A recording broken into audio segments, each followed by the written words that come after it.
Alors, Linda, encore vous êtes une fois, persuadée qu'il n'est pas dans une forme de vengeance, le capitaine Ibrahim Traoré, compte tenu de la façon il dont le dossier d'Amiba est géré jusqu'ici?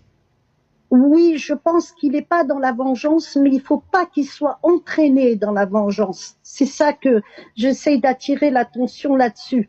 Il faut qu'il reste comme il a toujours été depuis le premier jour qu'il a pris le pouvoir.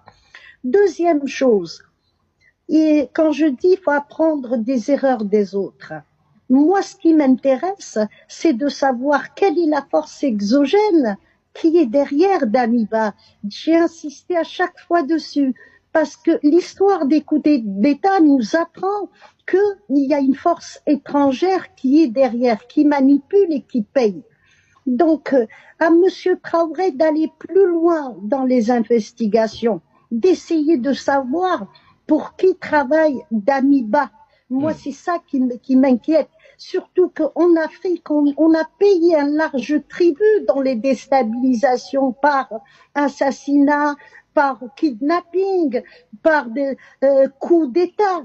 Donc, c'est là où j'interviens vraiment pour dire à Monsieur Traoré, essayer d'aller plus loin et de savoir qui a manigancé tout ça. Damiba tout seul, surtout sur un territoire africain, un territoire voisin, jamais il aurait agi tout seul s'il n'avait pas pris des garanties.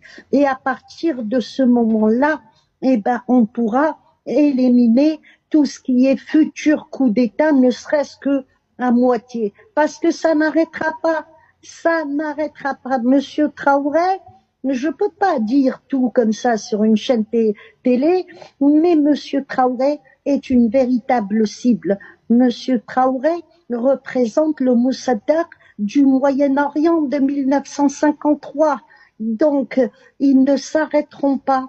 Et c'est à lui de faire en sorte que ça s'arrête en essayant de comprendre qui est derrière. Quelle est la force qui est derrière?